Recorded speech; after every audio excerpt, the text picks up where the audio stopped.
Today I'm very honored to host the President of Poland, a friend of mine, President Duda. And Mrs. Duda, thank you very much for being here. Great honor. It's lovely to have you at the White House. We spent some time in the Oval Office, and we accomplished a lot. Melania and I are deeply grateful for the incredible welcome the President and Mrs. Duda gave us in Warsaw, Poland. Last year was a very exceptional day, extraordinary. It's wonderful to have them both with us in Washington today. Thank you very much, Mr. President. During my visit last summer, I had the privilege to stand before the monument to the Warsaw Uprising and address the people of Poland about our shared commitment to defending our heritage and our civilization. It was an experience I will always treasure and I will never, ever forget. Not far from where we stand today, another monument in another square, the statue of General Kosciuszko in Lafayette Park reminds us that the bonds between our people go all the way back to America's Revolutionary War. This year, the United States and Poland are celebrating 100 years of Poland regaining its independence and nearly 100 years of U.S.-Polish diplomatic ties. It's a long time. I'm thrilled to say that the alliance between our nations has never been stronger, with you and I at the helm. Do you agree with that? Thank you, Mr. President. Glad he said yes. In our discussions this afternoon, President Duda and I agreed to bolster our robust defense ties. We will enhance cooperation in military relations, intelligence, missile defense, technology, and training. I'm proud to report that Poland has recently purchased a state-of-the-art Patriot missile system, which is a great system. We make the greatest military equipment by far anywhere in the world, and it's made right here in the USA. We are grateful for Poland's leadership on defense spending and burden sharing in NATO. I want to commend Poland for meeting its NATO defense spending obligations, and I'm glad that it plans to increase spending beyond the 2% minimum obligation. Thank you very much for that. I'd like to share my gratitude to the people of Poland for their contributions to NATO's resolute support mission in Afghanistan and the coalition to defeat ISIS. We've made tremendous progress with respect to the defeat of ISIS, as you've seen. We also understand that you can't have national security without border security. Both Poland and the United States understand that strong nations must have very strong borders. The President and I likewise are exploring opportunities to advance energy security. The United States and Poland are deeply committed to energy diversity all across Europe. No nation should be dependent upon a single foreign supplier of energy. Poland has worked tirelessly to increase energy independence nationally and across Central Europe. It is constructing a new pipeline, the highest technology, from Norway to Poland, and it recently built a liquefied natural gas import facility. Last year, the United States was proud to send its first export of LNG to Poland, and soon our nations will launch a high-level diplomatic exchange on energy security. And Mr. President, we are now, as of a few months ago, the largest producer of energy in the world. So that's a big statement. President Duda, I also just want to talk to you about the 3Cs Summit, where Central European leaders were working hard to increase energy market access, reduce energy trade barriers, which is something we have to get done with respect to the European Union. The trade barriers, they make it very difficult for the United States, and to strengthen energy independence. The United States firmly supports these goals, and we are eager to expand commercial ties all across the region of Europe. In our meeting today, the President and I discussed our bilateral economic relationship at length. Poland has experienced more than a quarter of a century of uninterrupted economic growth, which is a very big statement. Very few can say that. And we look forward to further enhancing trade, investment, and commerce between our two great nations. My administration is committed to realizing a future of prosperity and opportunity for all Americans. This month, we celebrated the highest employment level in U.S. history. We are right now employing more people. We have more workers in the United States than at any time ever in U.S. history. I look forward to partnering with President Duda as we grow our economies together. Mr. President, thank you for joining me today. Poland has chosen its place among the free and independent nations of the world and is a loyal ally and strategic partner of the United States, and we greatly appreciate that. We welcome the next 100 years of friendship between our two nations. Mr. President, thank you very much. Thank you.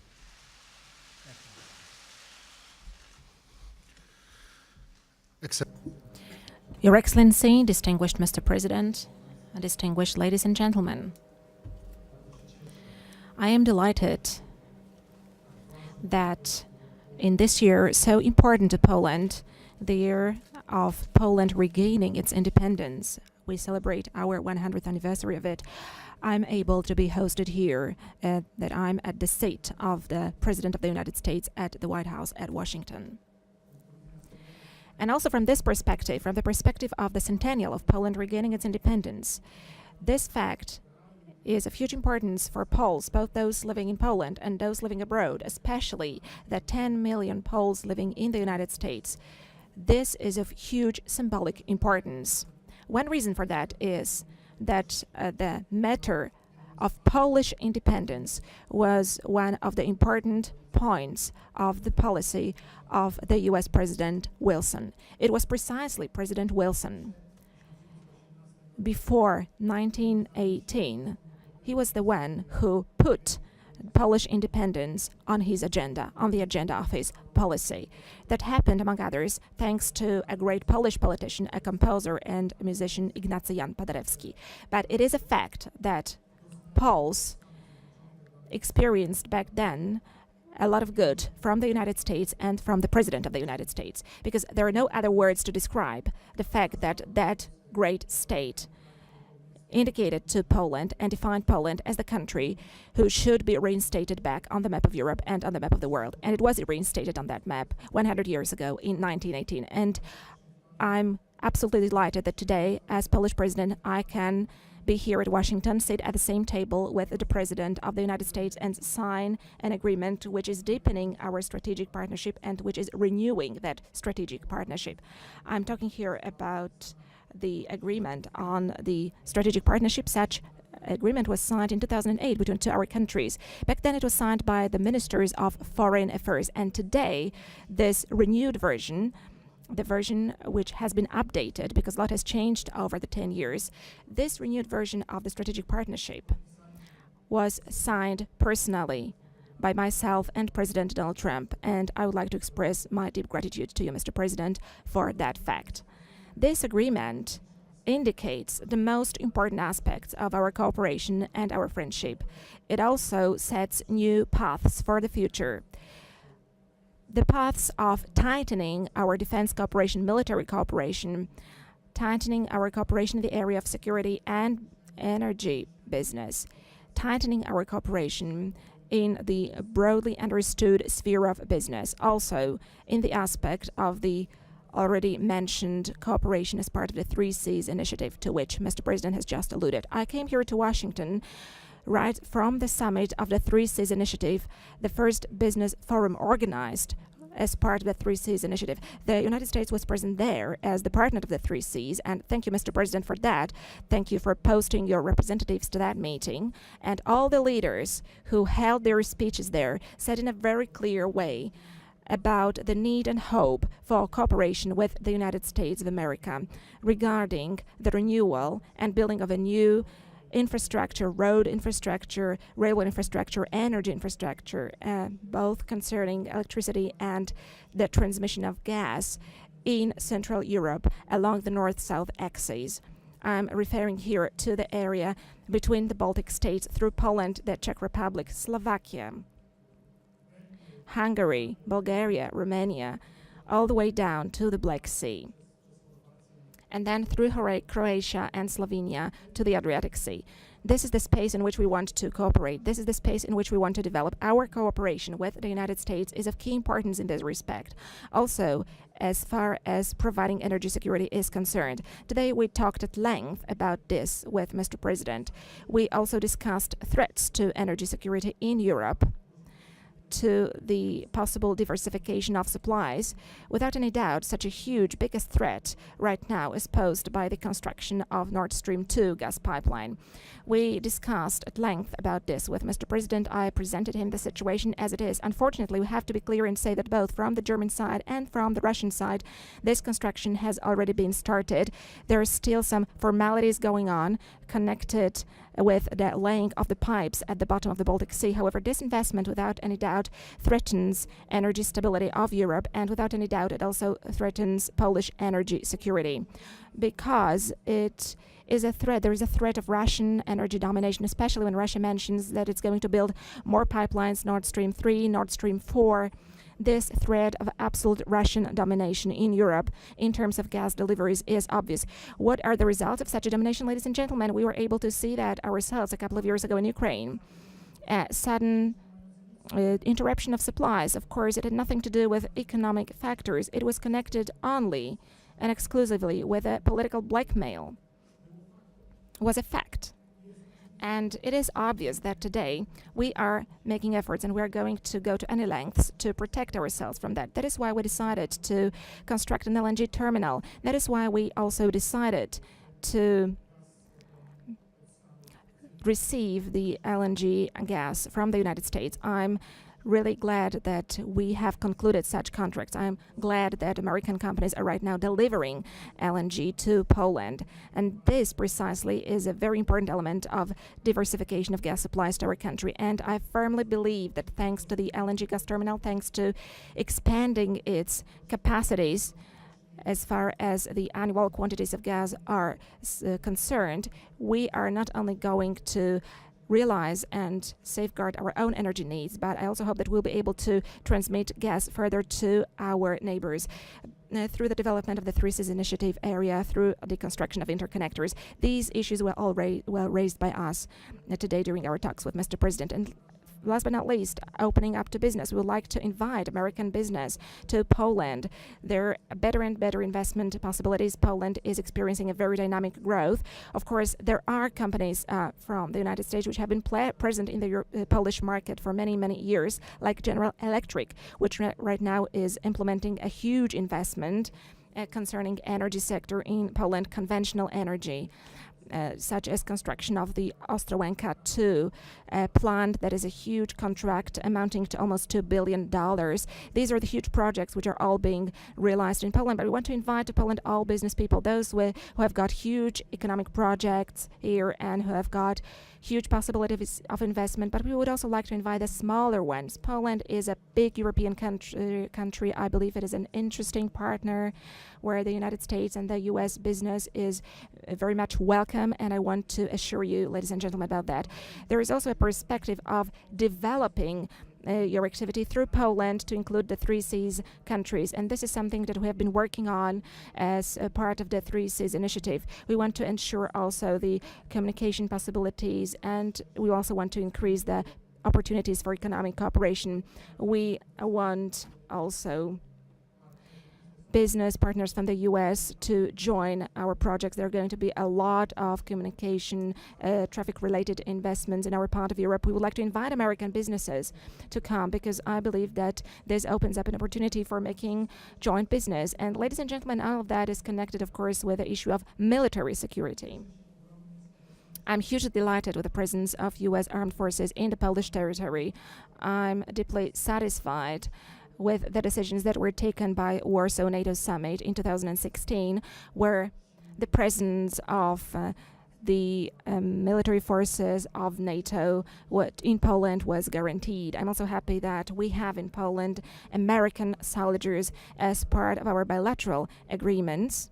But I would like to invite you, Mr. President, to post more American troops to Poland. We believe that the presence of the United States is a guarantor of security in our part of Europe.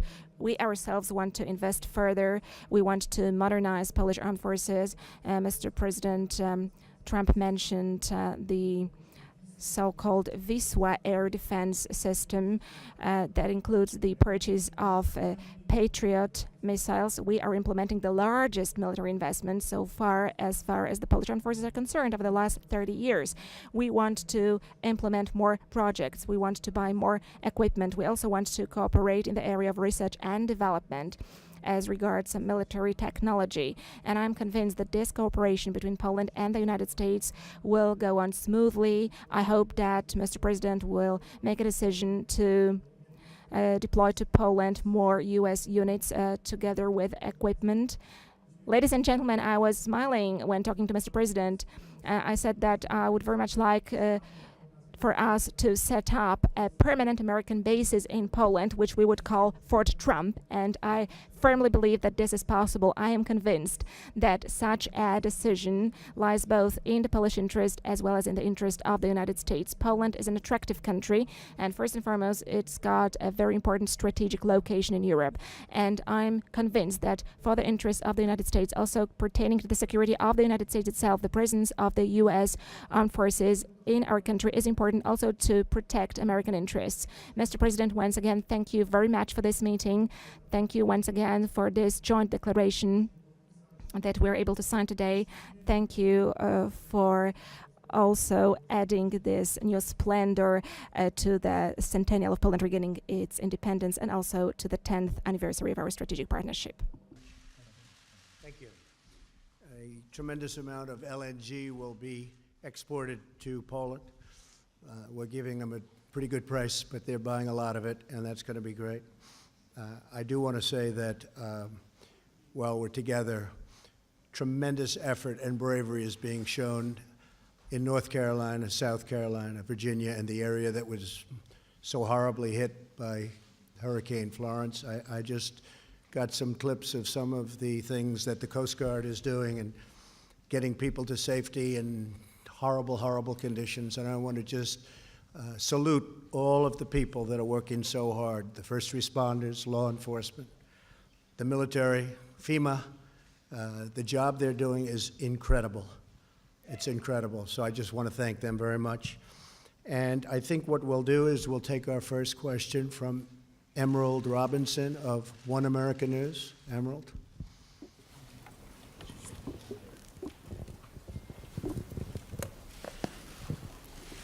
Thank you, Mr. President.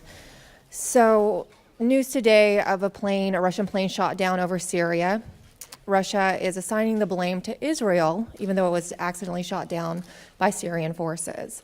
Clearly, things are heating up. There's concerns by many Americans, most Americans, that we might be involved in a war in Syria soon. You had hoped to bring troops home, but clearly things are changing. What do you tell American people today about a possibility of war in Syria? Well, I just heard about the incident you have mentioned, Emerald, and it sounds to me, and it seems to me, just like based on a review of the facts, that Syria shot down a Russian plane.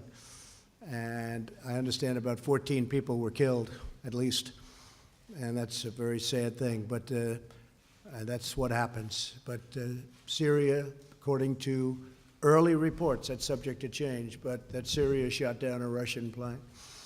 So that's not a good situation. We have done a tremendous job in Syria and in that region eradicating ISIS, which is why we're there. And we're very close to being finished with that job.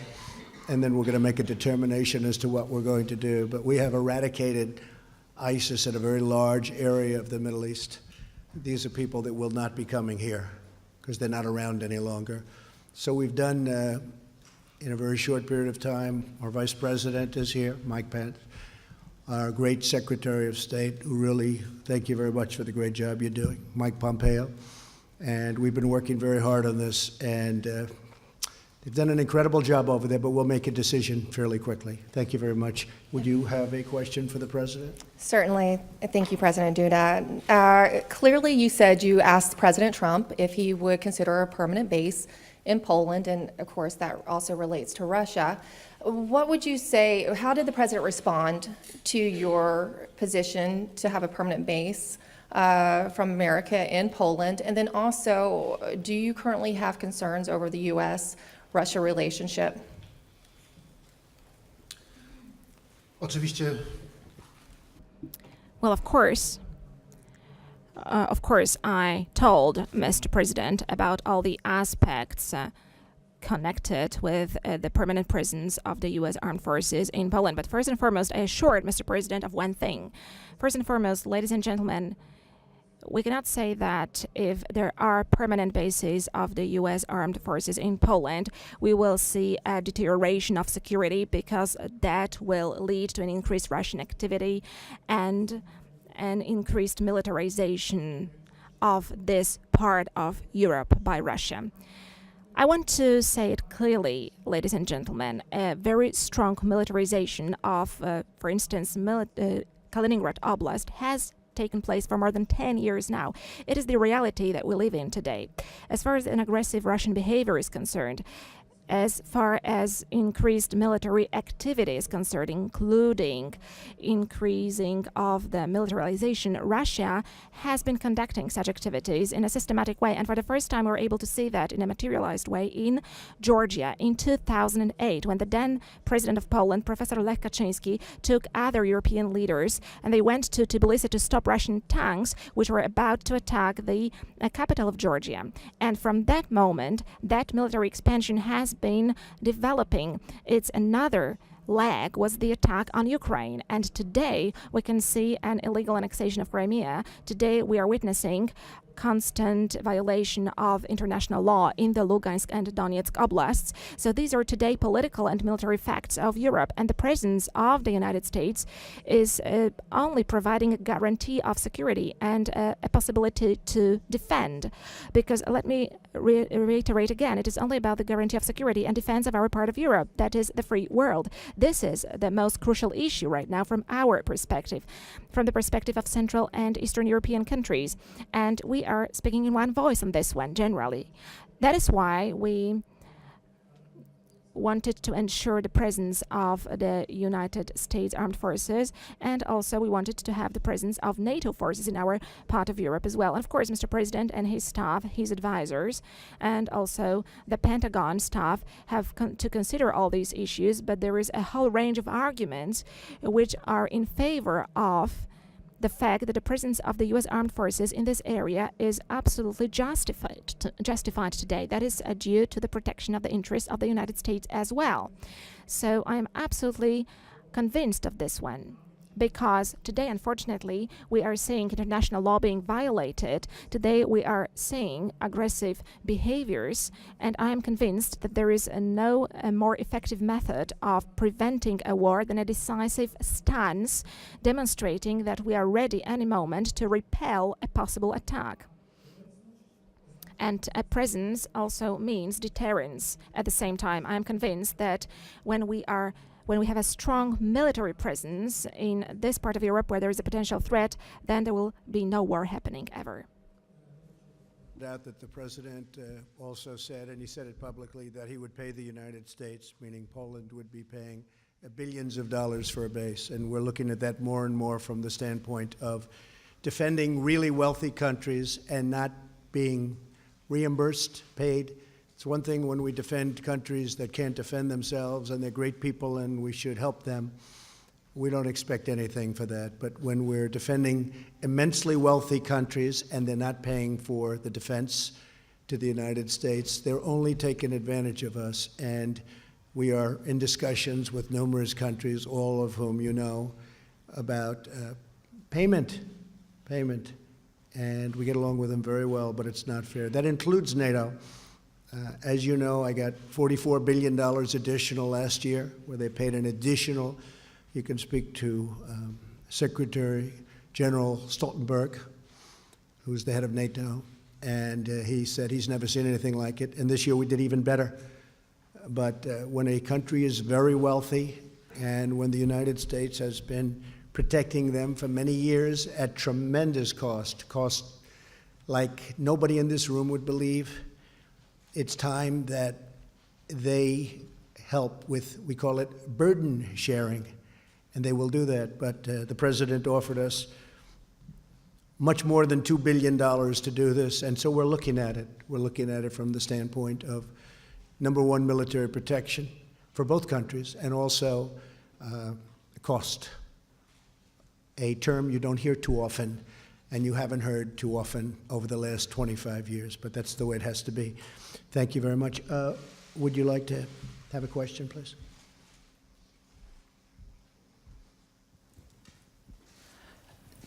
Dzień dobry. Marzena Kozłowska, Polish Press Agency. I've got a question to President Trump. Do you share the conviction, which we have just heard a minute ago, expressed by President Duda concerning the threat which is posed to the region, but not only to the region, by Russia? And do you also share the view that permanent American bases in Poland are justified not only due to the security of the countries in our region, but also due to the security of the United States? I think it's a very aggressive situation. I think Russia has acted aggressively. They respect force, they respect strength, as anyone does, and we have the greatest strength in the world, especially now. We were being depleted under the last administration. We had planes that were old and tired and didn't fly in some cases. They were getting used parts. This is the United States. It doesn't happen. We make the greatest planes in the world and missiles in the world. And we have enhanced, to put it mildly, our military. It's literally being rebuilt as we speak, with literally hundreds and hundreds of planes and missiles and everything that you can imagine. They never had it so good, because I got in Congress $700 billion this year, $716 billion last year. That's far more than they ever anticipated. I viewed it two ways. Number one, military, because it's always more important than anything else, including jobs. But number two is jobs. We make everything here. So it's hundreds of thousands of jobs to make for us the best military in the world. And Russia respects that. They respect that. So I am with the president. I feel that he's right. And I feel that, look, you look at the history of Poland and Russia, that's a long and very complicated history. So certainly he has a right to feel that way. Okay? Do pana prezydenta And a question to President Duda. After the meeting that you have had today at the White House, do you have the feeling that the probability that Polish expectations concerning permanent American presence in our country are closer to being implemented? Are they going to be a fact?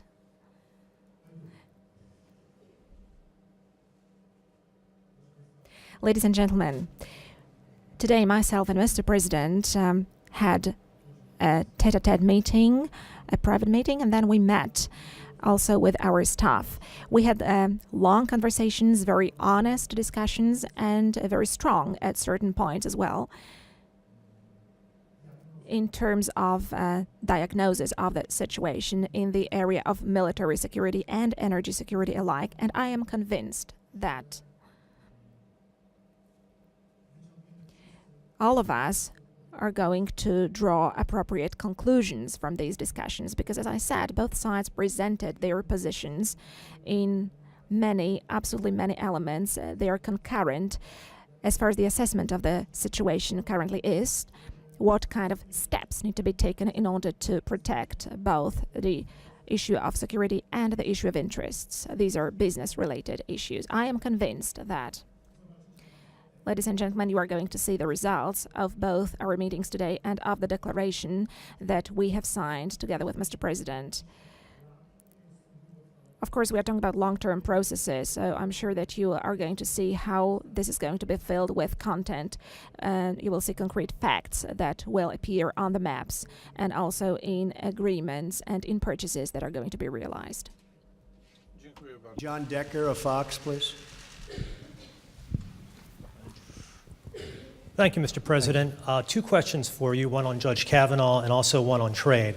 On Judge Kavanaugh, yesterday you said, we want to go through a full process. You said, we want to make sure everything is perfect, everything is just right. To that end, what would be the problem with the FBI reopening their background investigation into Judge Kavanaugh? Would you support such a thing? It wouldn't bother me, other than the FBI, John, said that they really don't do that. That's not what they do. And now they have done supposedly 6 background checks over the years as Judge Kavanaugh has gone beautifully up a ladder. He's an incredible individual, great intellect, great judge, impeccable history in every way, in every way. I feel so badly for him that he's going through this, to be honest with you. I feel so badly for him. This is not a man that deserves this. This should have been brought to the fore. It should have been brought up long ago.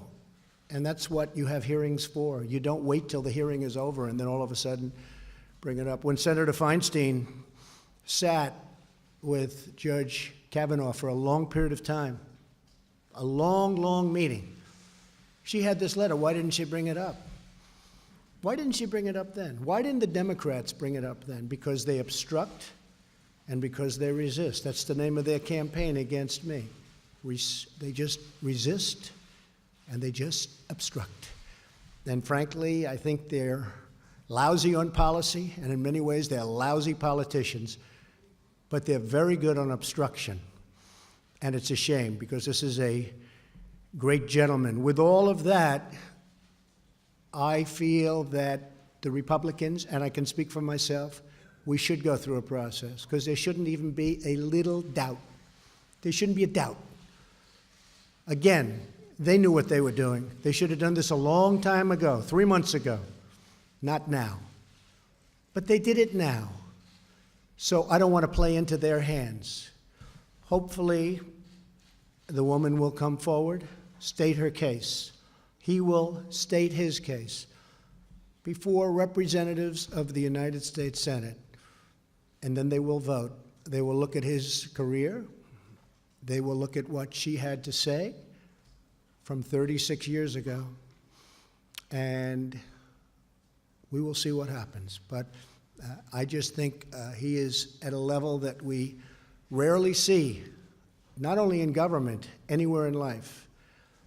And honestly, I feel terribly for him, for his wife, who is an incredible, lovely woman, and for his beautiful young daughters. I feel terribly for them. On trade, Mr. President, you announced new trade tariffs against China. Trade tariffs are a very important part of your economic and trade policy. In your first year in office, the U.S. trade deficit increased by 12%. And last month we saw the trade deficit increase to, I believe it was $72 billion. So my question to you is your trade tariffs policy working? Well, we just started.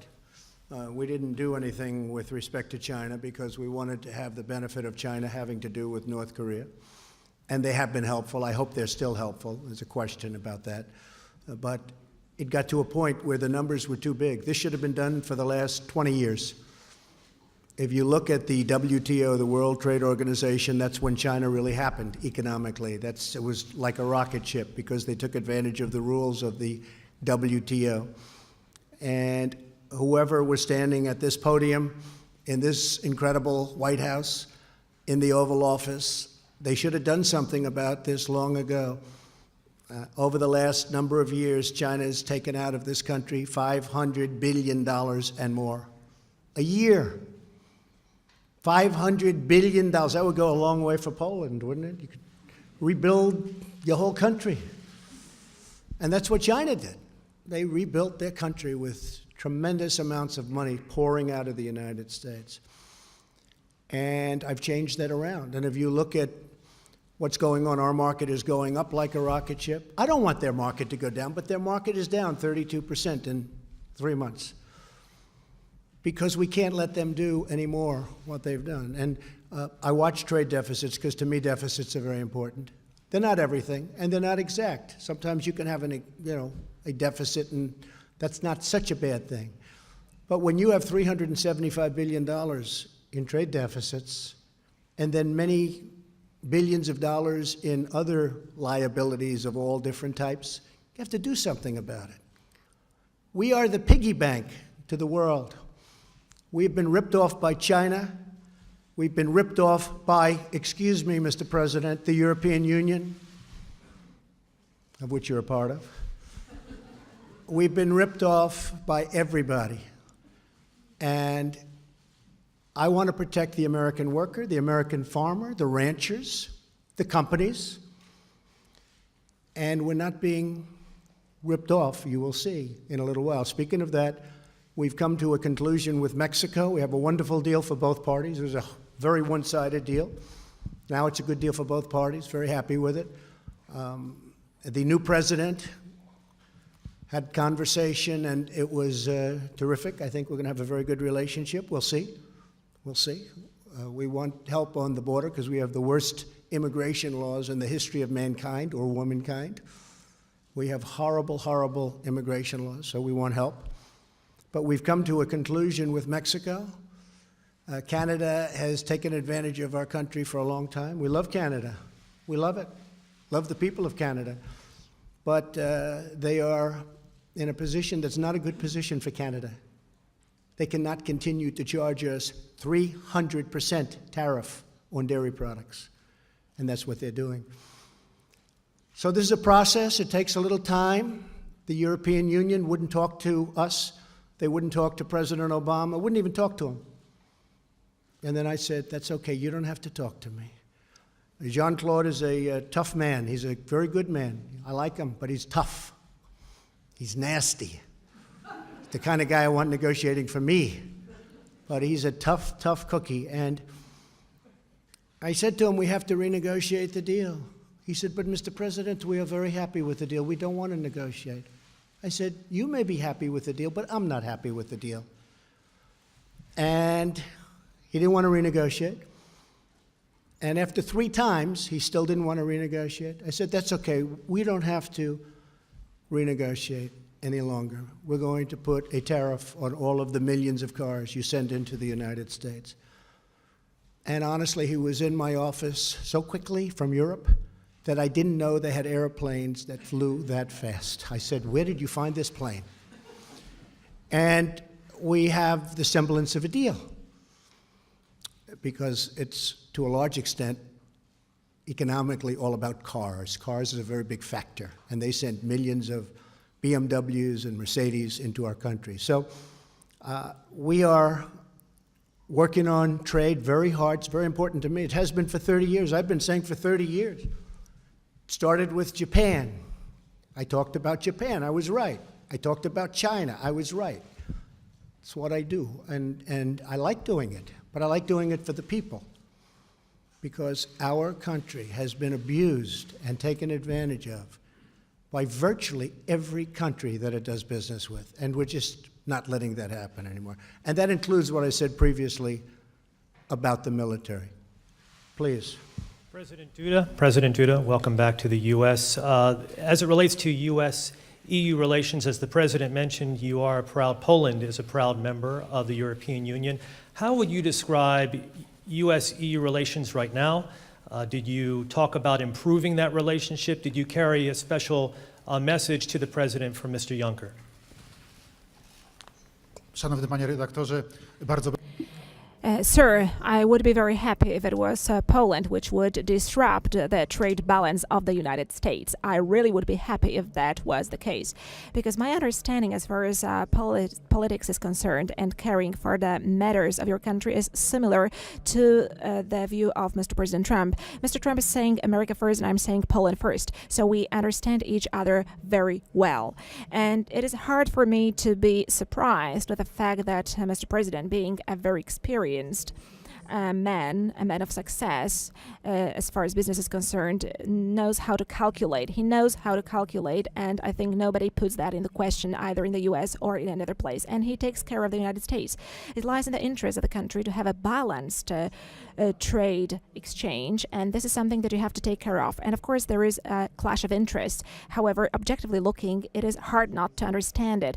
So there is always a competition of interest, and there is every kind of business is a competition of interests. And I represent Polish interests, whereas President Trump represents American interests. The whole thing is as follows: on important matters, you have to strike an agreement to make sure that both countries wins and lose as little as possible. And then we have an understanding, an agreement, and then we can say that we are cooperating with each other on equal level. And I believe this is the kind of cooperation that Mr. President would like to have with the European Union, and it would be hard to be surprised with that.